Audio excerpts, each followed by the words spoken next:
Hello and welcome to an unboxing by Pushing Cardboard. I'm Richard Berg, and today we're taking a look at a tri-pack, a repack of the Men of Iron series, Men of Iron Battles, I guess they're calling it. Apparently this box includes Men of Iron, Infidel, and Blood and Roses. This is Richard Berg design, and I haven't played anything in this series before, but I thought a tri-pack was a great way to get into this series inexpensively. It's a big thick box. It's like I said, it's supposed to have three games in here, which has quite a few scenarios. Looks like there's, I don't know, 15 or 20 battles in there. They rate this as a 4 complexity and a 7 solitaire suitability. So apparently this stuff can be done pretty easily on your own, which was great for all those solo players. It's also it's great for me because that's the way I like to learn a game, but not the way I like to play a game. But anyway, let's have a look. I'm sure we're going to get a lot of maps given the number of scenarios there.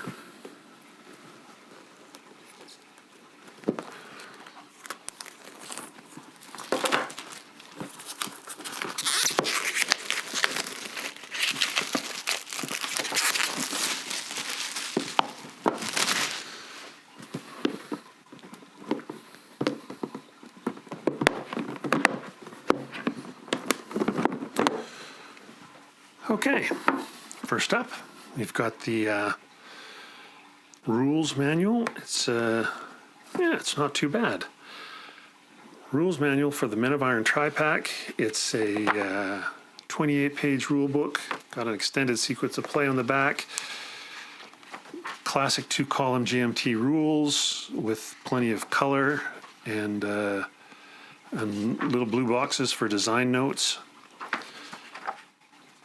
Looks like it gives you a few things about what's the difference between Men of Iron and Infidel and different in Blood and Roses. So it looks like maybe there's a few things where the rules are different from game to game. But that doesn't look like a huge lift in terms of rules. 28 pages is not so bad. And okay, here's the first battle book, Infidel. We have a preface, some historical background.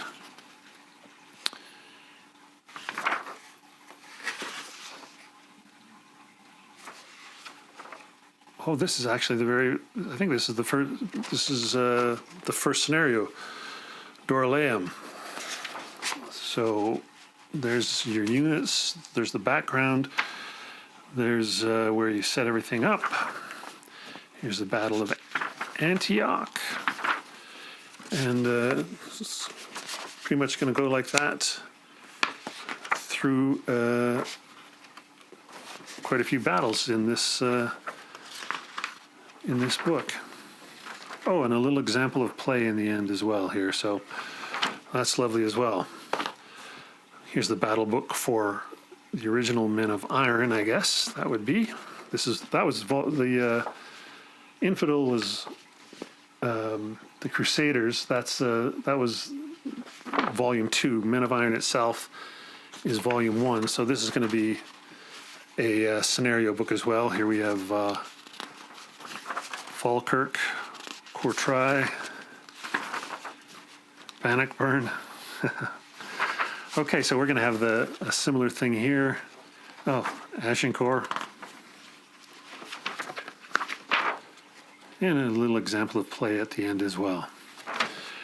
And then finally, here's the Blood and Roses. This is the Battles of the Wars of the Roses. This is volume 3 in Men of Iron. So we're going to have a similar thing with the scenarios. Oh, here's the Battle of Bosworth Field. So that's great. Three separate battle books, 1 rule book.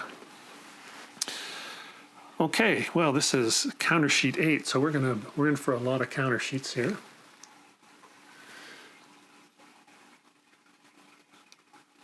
Well, there's King Henry V, Edward of York, Thomas Camoy, Charles II, Jean I, Valerian. There's the backside of those.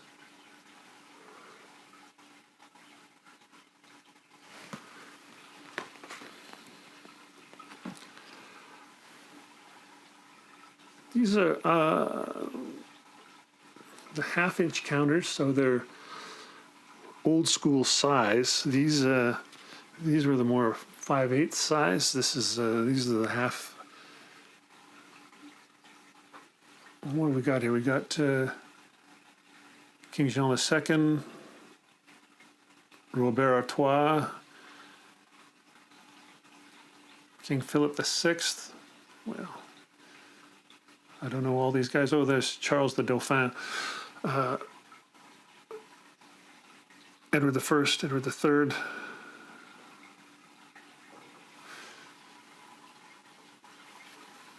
Oh, here's the back side of these.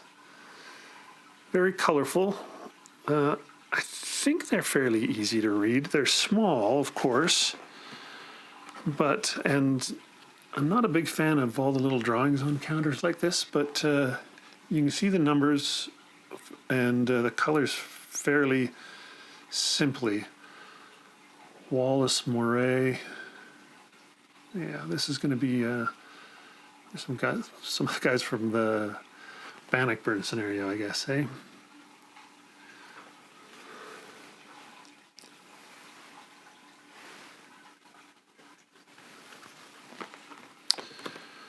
Yet another counter sheet.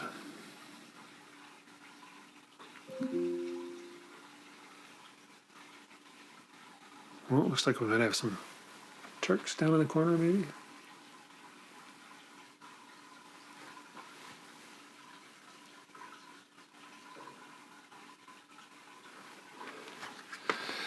Yet more counters, more Turks. Oh, Saladin. So we're looking at some of the Crusader counters here then.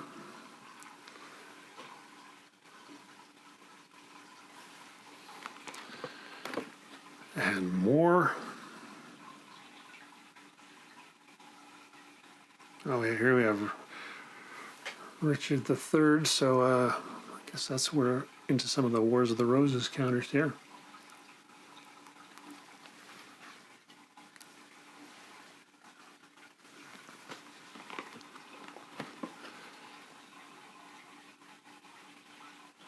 Henry VI.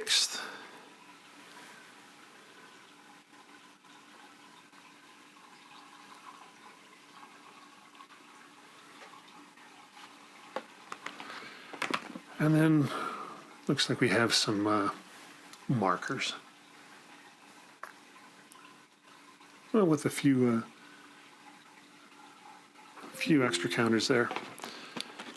Okay, now we have the last thing. Well, there's a couple of 10-siders, but the last thing is a giant stack of maps, and we've got a lot of battles, so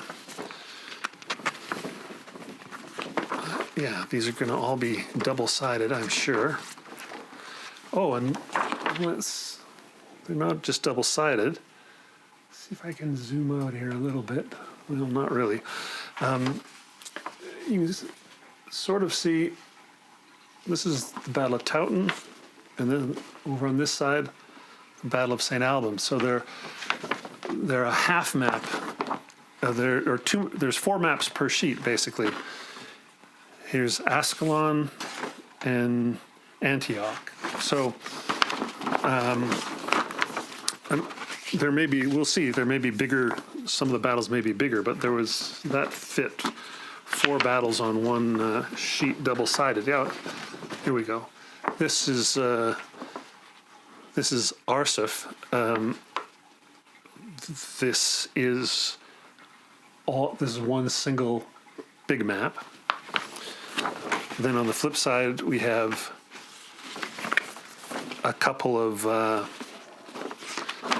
so three battles on that map.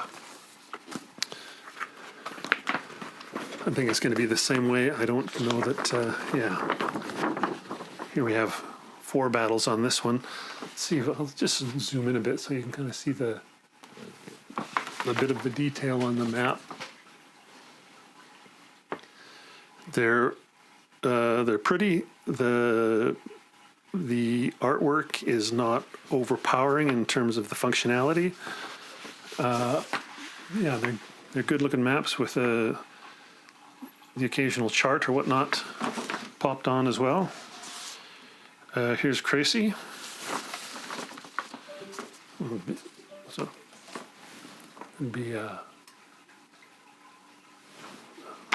think a big hill and town off to the side there.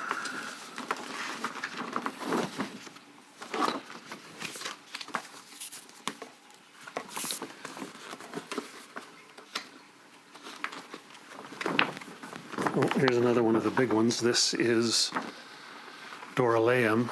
This is just basically mostly just a big open field. There's a bit of a swamp down here, but you sort of think, for some of these, maybe you could have used just one map. the battles that don't have much in terms of terrain features probably all could have used the same map. This is Falkirk, Bannockburn.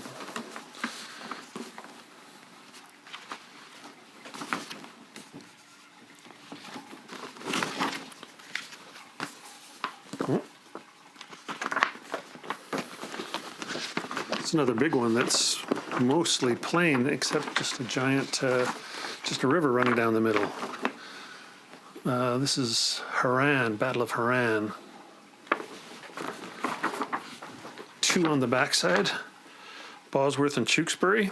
Yeah, that Tewkesbury map is interesting. That's this one here with the everything running along the road there. Oh, here's a small map, just a single map. Nothing even on the backside. This is Agincourt. Who knew it was would be such a tiny map, but there you go.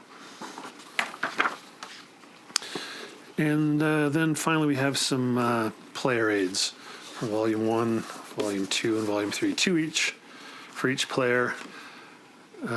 Weapon system matrix. Terrain charts for the different scenarios. Here's one for Falkirk, Poitiers, Bannockburn, etc. And then some results tables. So that's the way it works for Volume 1. Looks like this similar thing here for Volume 2. We've got weapon systems on the front, terrain charts for the different scenarios on the inside, and then some extra combat results and extra rules on the back side. And finally for Blood and Roses, looks like the same thing. Weapon systems on the front. Oh, this is a trifold. A bunch of terrain charts for the different scenarios here. Then we have that fire results table that we'd seen in the other ones. And a few charge. I don't know if we saw this in the other charge combat results or shock combat results. So maybe that's some new rules for that 3rd volume. But that's that. And then flight point track and a general track, so just a turn record tracks in a way, I guess. 1 for Men of Iron, 1 for Infidel, and here's the one for Blood and Roses. And that's everything. That's quite a lot. That is a big box of stuff, especially in terms of, what was there, 11 counter sheets, and I don't know how many map sheets there were, but that was a ton of maps. So yeah, this looks like a good bang for your buck if you're wanting to get your medieval game on and then try the Men of Iron series. Men of Iron, Infidel, Blood and Roses from GMT Games. I'm Grant Lindenberg. Thanks for watching. Please check out my podcast, pushingcardboard.com. See you next time.